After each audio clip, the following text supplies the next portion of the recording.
having the subway stop. That makes the site approximately more than a half mile. It's in the transit zone. Okay, this is your area map actually showing you the rezoning area. As you can see, the yellow indicates 1-2 family attached and semi-detached residential homes. Diagonally in the center, preferably on the Boston Road, you have portions of blocks and blocks that are within the C81 zoning district.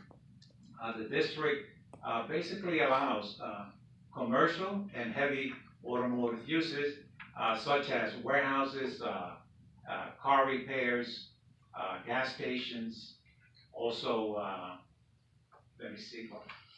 And again, the C8 has an FAR of 1.0, and housing is prohibited in the zone. Therefore, the applicant for his development, which is 9 stories with ground floor commercial, he's establishing the R71 zoning district, which has a maximum base height of 75 feet and a maximum over height of 95 feet, allowing him to do the development. These are photographs of the development project area. You have your 6-story building on the first photo.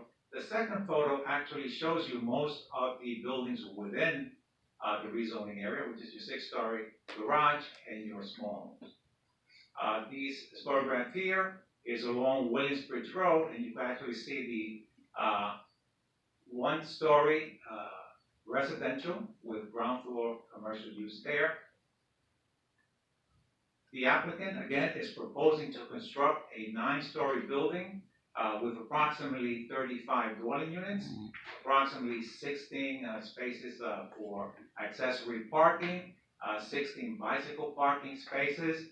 As you can see, the proposed office is towards the back, fronting is towards the back, and the entrance to that commercial use is from Williamsbridge Road. That's the arrow in the center. And the parking access is through the second arrow on your right on Williamsbridge Road, and that goes under the sort of open space area with the landscaping. You'll have 8 parking spaces located in the cellar, and the same for the office use. You'll have 8 parking spaces located there. The applicant will be utilizing both options 1 and 2. Option 1 is 25% of the total units at or below 60% of AMI, and 10% of that 25% will be for households at 40% of AMI and below. The rest of the units will be for market rate housing. This is your elevations here. As you can see, the parking is in the cellar level, and the commercial on the first floor, we're looking at Williamsbridge Road. The 2nd through 8th will be residential units. The 9th floor will have a terrace and will also have a gym. This is your before and after, showing your CA1 zoning district. The one on the right actually shows the R7A superimposed with the C23 commercial overlay to allow the mixed-use building. This is your MIH map, and again, the applicant has chosen both options 1 and 2. And the community board recommendation and borough president's recommendations. Community board 11 disapproved their recommendation to disapprove the application by a vote of 14 in favor, 20 opposed, and 2 abstentions. I spoke with the applicant as well. Excuse me? They rejected it, yes. I spoke with the applicant and the district manager, and they informed me that most of the members were in favor of just having the C8, with having the gas stations, the car washes, etc., and the other half favored the housing. The Bronx Borough President approved the application with conditions. You should have that in your package. It came in it came in on time, but I didn't have it on time to have it on the slide. He would like to remove the 4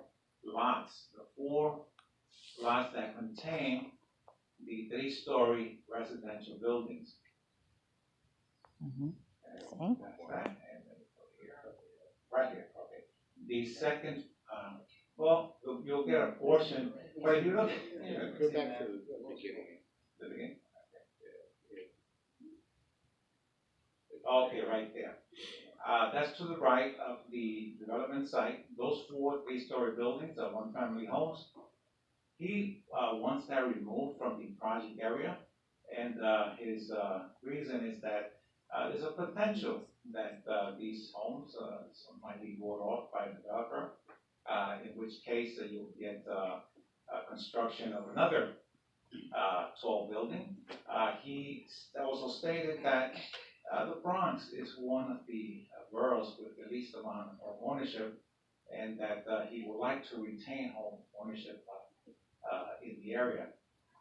So that's the condition for his approval, conditional approval. And just, there was a quite one, let me show you the renderings. Okay, these are the renderings. The first one fronting on Williamsbridge Road, and the second facing Colton Avenue. Now, the second one, and I recall was a question by Commissioner Efron regarding lot line windows. And as you can see by this rendering, there are no windows proposed for that side that will be adjacent to the 6-story building. And I do have another slide, which I'm going to just go back.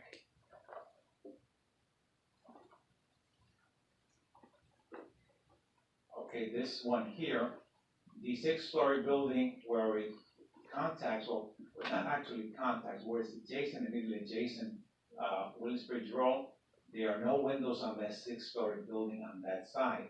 However, there are windows located on the rest of the building, which curves, and you do have a very large area, so it's really not restricted by any lot line windows. And again, there are no windows proposed for that site by the developer.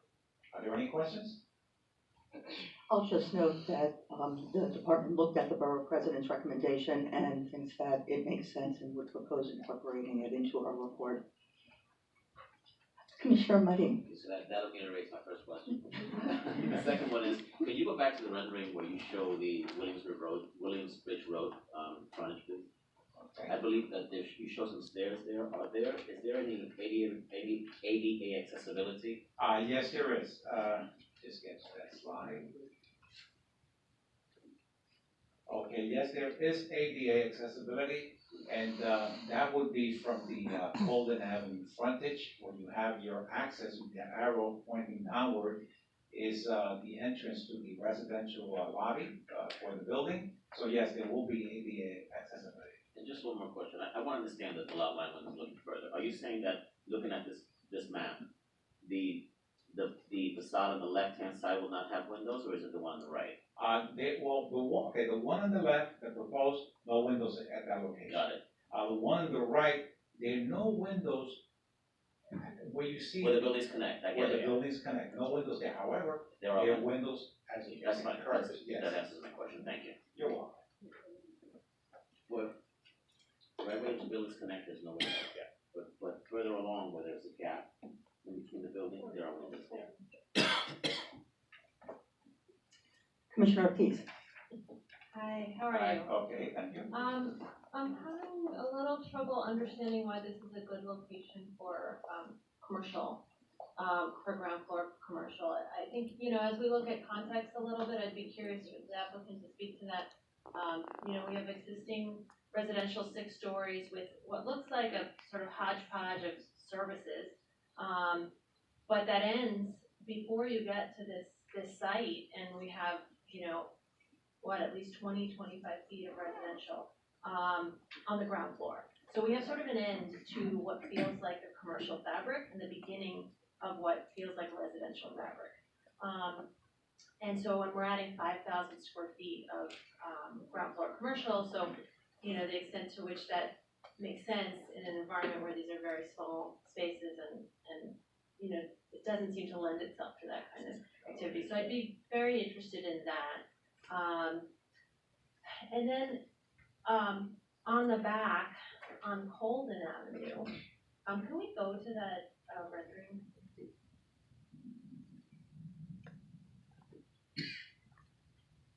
Yeah, here. So, I'm wondering how tall that retaining wall is. As you walk down that street, it ends up being, a significant distance of really concrete retaining wall on a street that, presumably is a residential street. And if you compare what's happening there with the buildings next to it, which have multiple entrances, which really feel residential, the difference here is really quite stark. And I don't know that that's the kind of treatment that is really quite appropriate there. I'd be interested in their, in the applicant's thoughts on that as well. Yes, the applicant is here, they're taking notes and they'll address that. Also, my understanding is on the retail is that this is an office that currently exists on the site, and it's the applicant's office? It is the applicant's office, basically. That is there today, and that's what's intended to be the entirety of this market. So it will be replaced by the existing office use. Other questions? Yes, Commissioner Levin. Yeah, I'm still confused about lot line windows, and then I also have a question about the affordable housing choices here. The image on the left in this slide facing Williamsbridge Road, doesn't that show lot line windows on the left-hand edge of the page? That is not connected to the adjacent residential. No, but it's connected to the C8 district. There is an adjacency there. There is an adjacency, but the only portion where the existing shows that existing 6-story residential building abuts the lot line, there are not windows. Well, that I There's get, actually a space. but what happens if something gets built on the C8 district? What happens if something gets built against those lot line windows that are shown in the new building? The portion. Those are Yeah. not required windows, I would assume, since they can't be on a lot line. Yeah. This is on the other side, not the Yeah, side that has this the is the existing C8 And that 6-story portion's building. remaining C8. Yeah. Yeah.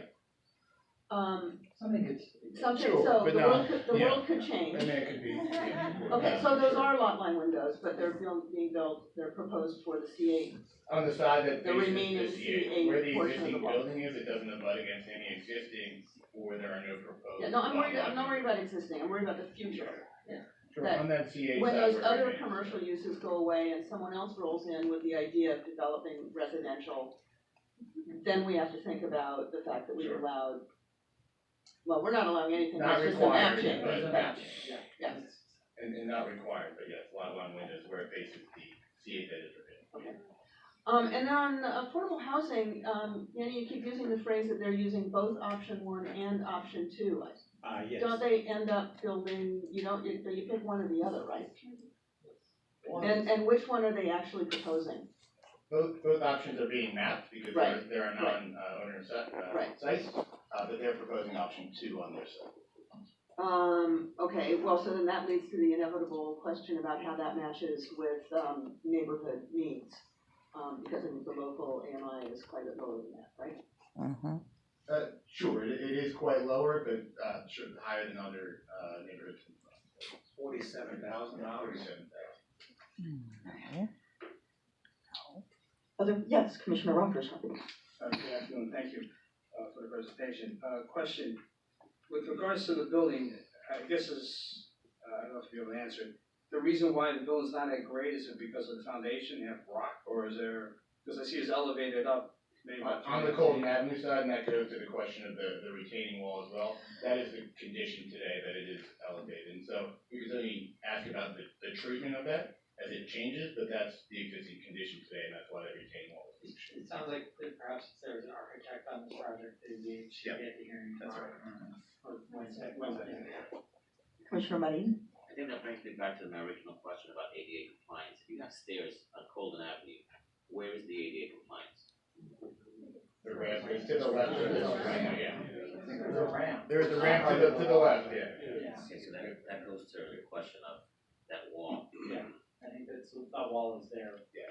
Because of the ramp. Understood, Yeah, but so, I think it's worth a conversation. it is, architect on Wednesday, got it. Other questions? Okay, we will have a public hearing where the architect and any others will be heard on Wednesday. Right, the ninth item on our agenda